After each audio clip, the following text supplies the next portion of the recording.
유방이나 엉덩이의 볼륨을 키우는 목적으로 시행되는 여러 가지 방법이 있긴 한데요.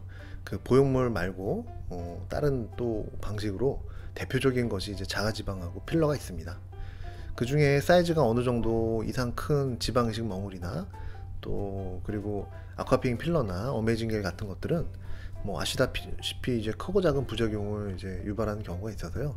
급성 염증이 생기기 전에 먼저 선제적으로 제거를 하시라고 이제 권유를 드리고 있는데요. 이외에도 굉장히 많이 시술되었을 것으로 이제 추정이 되는데 급성 염증, 만성 염증의 리스크랑 조직 독성을 가진 파라핀이 있습니다. 유방이나 엉덩이, 골반 이런 데 넣는 경우죠.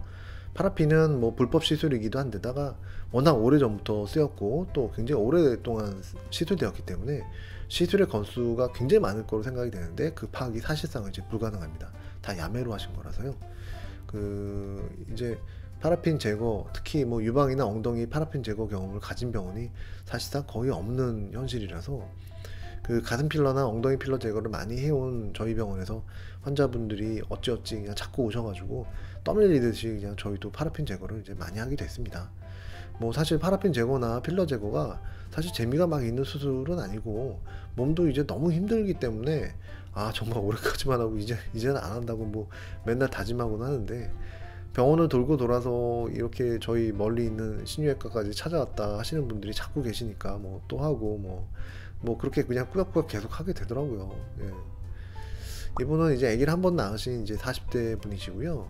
뭐 모자이크를 많이 했습니다. 뭐 15년 전에 이제 유방에 콜라겐 주사를 맞았다 이렇게 말씀을 하시는데 얼마 전부터 이제 욱신거리는 느낌이 있어서 제거하고 싶다고 이제 불안해지신 거죠. 네, 신유외과를 찾아오셨습니다. 가슴 처짐에 대한 고민도 커가지고 처진 가슴을 교정하는 유방 거상술도 같이 할 수 있는지 이런 것도 문의하셨고요. 오래전에 그 병원이 아닌 곳에서 불법 시술, 소위 야매로 맞은 콜라겐 주사 또는 필러, 병원에서 맞으신 경우는 뭐 대부분 필러가 맞고요. 또는 뭐 유방 초음파를 했는데 암 검진이 잘 안 된다고 한다, 뿌에서 잘 안 보인다고 한다, 안개 낀 것처럼 이런 말씀을 하시는 분들, 요새는 저희 신유외과 진료일 전에 만약에 그런 해당 부위, 유방이나 엉덩이, 골반 이런데 MRI 검사를 아예 먼저 해서 갖고 오시라고 이제 안내를 드리고 있습니다. 그전에는 이제 이 가슴 필러, 엉덩이 필러라고 말씀하신 분들은 오셔서 저희 병원에서 초음파를 보시고 만약에 파라핀이 맞다 그러면 다른 병원에서 이제 MRI를 찍어서 다시 오시게 했는데요. 필러라고 하시는 분들 중에서 위 내용에 해당되는 분들은 대부분 파라핀이 맞기 때문에 여러 번 거름하시지 않도록 요새는 아예 그냥 진료 흐름을 이렇게 바꿔 놓습니다. 가지고 오신 외부 병원의 MRI랑 제가 직접 본 유방 초음파를 통해서 우선 파라핀이 맞는지 보고요.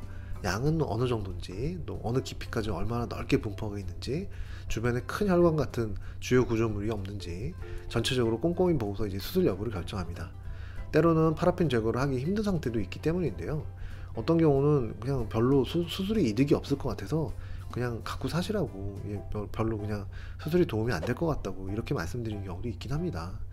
근데 이제 파라핀 제거를 하기로 이제 결정이 되면 마취는 이제 필러 제거술처럼 보통 전진 마취를 하고요. 절개는 보통 2cm에서 2.5cm 정도, 그 정도의 밑선 절개를 하거나 유륜 위의 절반, 반달 절개를 하죠. 그 파라핀 위치에 따라서 이제 다른 부위 절개를 쓰는 경우도 있고요. 이분은 이제 파라핀을 제거하면서 가슴 거상술을 같이 하기로 했기 때문에 그 동시 수술을 위해서 유륜 윗 절반 절개, 그 반달 절개를 썼죠.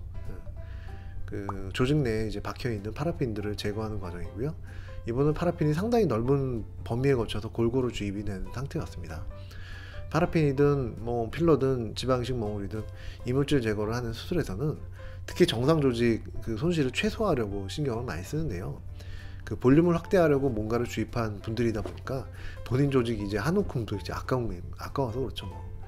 이 중에 이제 파라핀인 경우에 고체 성상으로 단단하게 박혀 있는 패턴이 많아서 대부분 하나하나 이제 방리해 가지고 이제 제거를 해야 됩니다.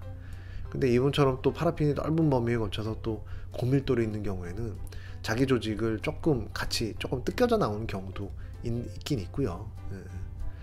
근데 뭐 최소한으로 하려고 하는 거죠. 그 파라핀 제거한 다음에 처진 가슴을 끌어올리는 거상술은 좀 뻥긋함을 좀 강조를 하고요. 볼륨을 살리는 또 중심 보강 거상술을 이제 시행을 했습니다.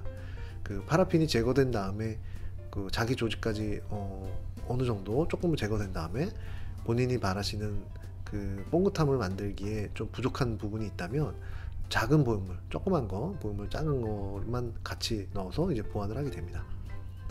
처진 조직을 여러 위치로 좀 옮겨보면서 가장 좋은 위치를 찾아서 이제 재배치를 하게 되고요. 올려준 유방 조직이 다시 내려가지 않도록 바닥에서부터 이제 레이어 바이 레이어로 층층이 단단하게 이제 고정 봉합을 합니다. 파라핀 알갱이들이 뭐 빼곡하게 박힌 채로 이제 유방 조직이 이제 제거가 된 거고요. 일부분을 확대해서 본 겁니다. 이건 다른 부위인데 이제 가슴 필러에 의해서 손상이 된 조직하고 이제 필러를 이제 같이 제거한 부위입니다. 이것도 다른 부위인데 뭐 가슴 파라핀 부작용에 의해서 통증이 생기고 피부에 변색이 생겨가지고 파라핀 제거를 그때 하신 분이고요. 봐주셔서 감사합니다. 여기까지 신유외과 신동원 원장이었습니다.